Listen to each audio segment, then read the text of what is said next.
Hello મિત્રો, શેરબજારની વાતોમાં મિત્રો સેન્સેક્સ, નિફ્ટી, બેંક નિફ્ટી નવા હાઈ બનાવ્યા છે, પરંતુ મિડ કેપ અને સ્મોલ કેપમાં ઘટાડો છે. અને તમારા અને મારા બધાના પોર્ટફોલિયોમાં આ મિડ કેપ અને સ્મોલ કેપના શેરો છે, પરંતુ ગભરાવાની કોઈ ચિંતા નથી. આ શેરો પર દોડવાના છે. મેટલ શેરોમાં જોરદાર તેજી છે. EPL, એપોલો અને ટાટા સ્ટીલ, મેટલની કોઈ પણ બધી કંપનીઓ આજે ટોપ ચાલી રહી છે. રિલાયન્સ પાવર પણ આધી સર્કિટમાં છે. મિત્રો, ગયા વર્ષની તમે વાત કરો તો જે સમજદાર લોકો છે આ જ લેશે ને કાલે લેશે, રિચાર્જ કરશે ને બીજું કરશે ને, એના કરતાં જે ઓછા સમજદાર લોકો છે એ લોકોએ સારા પૈસા બનાવ્યા છે. જે લોકોએ સારા શેર હોલ્ડ કર્યા છે એ લોકોના પૈસા બન્યા છે. અને જે સેક્ટર ચાલી રહ્યું છે ત્યાં પૈસા લગાવવા મિત્રો. અને જે સેક્ટર દમદાર છે એમાં પૈસા લગાવવાનું વિચારવું જોઈએ. સારા વેલ્યુશનવાળા છે 25થી 30% ઘટાડે ત્યાં પૈસા લગાવવા. વેલ્યુશન બાબતમાં આપણે ખૂબ વિડીયો બનાવ્યા. વેલ્યુશનમાં તો તમે જુઓ તો મિત્રો, EPS કે શેર દીઠ કમાણી, PE કેટલો મૂઘો છે વેલ્યુશનમાં, બુક વેલ્યુ, PB, આ બધું તમે વેલ્યુશનમાં જોઈ શકો છો. ઘણા મિત્રોએ પ્રશ્ન પણ કર્યો હતો કે વેલ્યુશન એટલે શું અંકલ. અને શોર્ટ સેલિંગ ઇન્ટ્રાડેથી તમે થોડાક પૈસા કમાઈ અને રાજી થઈ શકો છો, નુકસાન પણ કરી શકો છો.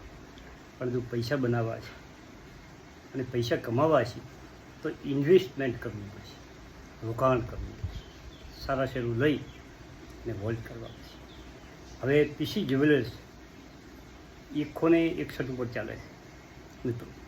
હવે ઓમાં આજે બધાએ જ્વેલરી સેક્ટરના શેરો, કલર જ્વેલર્સ એ બધા ઘટેલા છે. પરંતુ આ શેરમાં એક સમાચાર છે કે સ્ટોક સ્પીડ PC જ્વેલર્સ કરે છે અને 161 ઉપર ચાલી રહ્યો છે.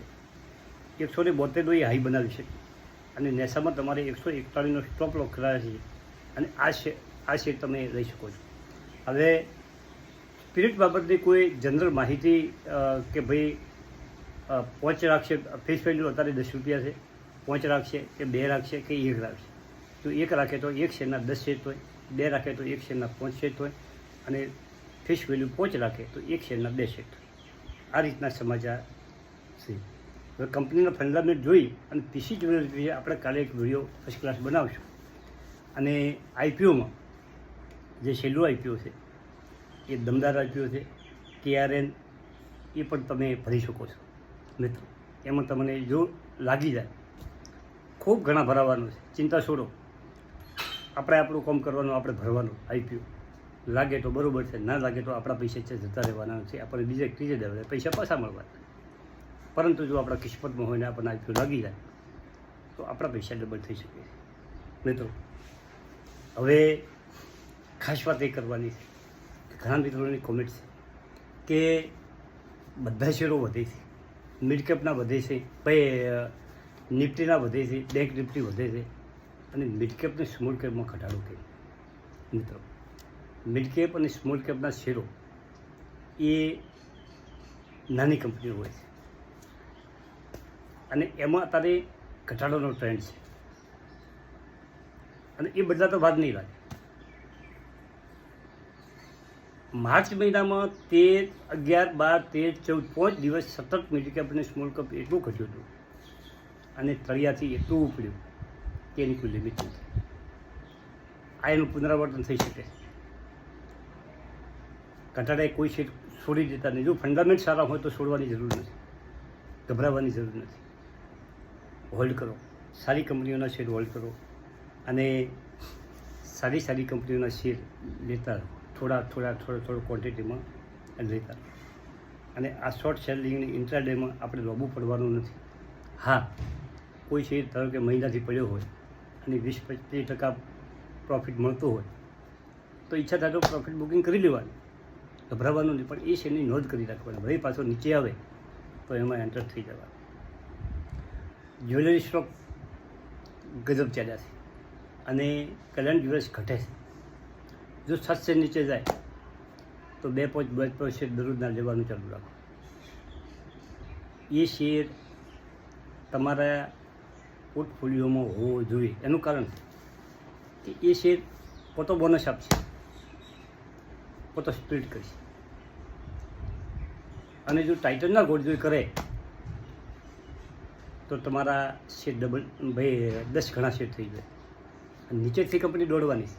એનું કારણ છે એ કંપનીનું કામ ખૂબ છે, એના સ્ટોર ખૂબ છે અને નવા સ્ટોર ઊભા કરે છે. વિદેશમાં પણ સ્ટોર ખોલ્યા કલર જ્વેલ્સના. એટલે ગભરાયા વગર તમે હોલ્ડિંગ કરી શકો છો. મિત્રો, મેઇન વસ્તુ એ છે કે શેર બજાર બીજા લોકોને ગમે એવું લાગતું હોય, પણ મને તો ગુડ શેર બજાર લાગે. મારા લીધેલા ઘણા શેરોમાં કદાચ મને થોડું ઘણું નુકસાની અમુકમાં હશે, પણ અમુક શેરોમાં એટલો બધો ફાયદો છે, જોરદાર ફાયદો. ખૂબ કંપનીઓ છે. મારામાં 30-35 કંપની થઈ ગઈ મારા પોર્ટફોલિયોમાં. 2 ડેમેરી એકાઉન્ટમાં ધન 30-35 કંપની થઈ. છોકરાના પોર્ટફોલિયોમાં શેરો છે. હું જો આખું લિસ્ટ બનાવું તો 100-150 શેરોમાં રોકાણ છે. ઓછા વધુ. જે કંપની જે બેઠી એમાં જે હાજર હોય એ પ્રમાણે નથી. કાલે ભગવાન ગમે તે બનાવે. મિત્રો, આજે રોકાણ દમદાર છે. આઈપીઓ પણ ભરો. 2 આઈપીઓ ભરી દીધા છે. અને પહેલાં જે 5 શરૂઆતમાં ભેગા હતા અને પછી 3 આવ્યા. 8 આઈપીઓમાંથી એક જ લાગ્યો હતો. બજાજ ફાઇનાન્સની વાત કરું. બજાજ ફાઇનાન્સ ઘટ્યો હતો, 50ની આસપાસ પહોંચવાનો હતો અને ત્યાંથી વધી અને પાછો 57 ઉપર ટેટ કરી ગયો. ઓલા પણ થોડોક વધ્યો છે. ઘટે વધે દેખા જાય. આપણે લોંગ ટાઈમ માટે રાખ્યા. વેલ્યુએશનમાં થોડાક મૂકાશે. ઓલા થોડોક નુકસાન કરતો શેર છે. કંપની હજી પ્રોફિટમાં આવી નથી. તમારે આ શેરથી દૂર રહેવું હોય તો તમે દૂર રહી શકો છો. બીજી સારી કંપનીઓ ઘણી પડી છે. જ્વેલરી સેક્ટર ચાલશે, ખૂબ ચાલ્યું છે. 2 અઠવાડિયું 10 દાડા મહિનો ભરી પ્રોફિટ બુકિંગ રહે, પરંતુ વળી પાછું મહિને 2 મહિના છે, વળી પાછું ફરી વખત 15-20% વધારો થઈ જશે. મિત્રો, મોતીચંદ જ્વેલર્સ પણ આજે ઘટે અને કંપની વિશે જે સમાચાર આવશે એ સમાચાર તમારા પાસે સાझा કરવા માટે. તો સારા શેર હોલ્ડ કરવા એ જ સમજદારી છે. અને સવારમાં જે વિડીયોમાં આપણે શક્તિ પંપની વાત કરી એ પણ ગુડ કંપની છે. એનો તમે EPS જુઓ તો 116 રૂપિયા એક શેર દીઠ કમાણી કરે. ગુડ કંપની કહેવાય આવી કંપની. મિત્રો, આવી કંપનીમાં આપણું હોલ્ડિંગ હોય તો પછી એમાં વેચવાનો પ્રશ્ન આવતો નથી. મિત્રો, અને મનબનો આઈપીઓ તો તમારે 200 ઉપર ઘણો ભરવાનો. અને આ બીજો જે આઈપીઓ તૈયાર છે એ પણ ખૂબ ભરાશે. Thank you. આભાર.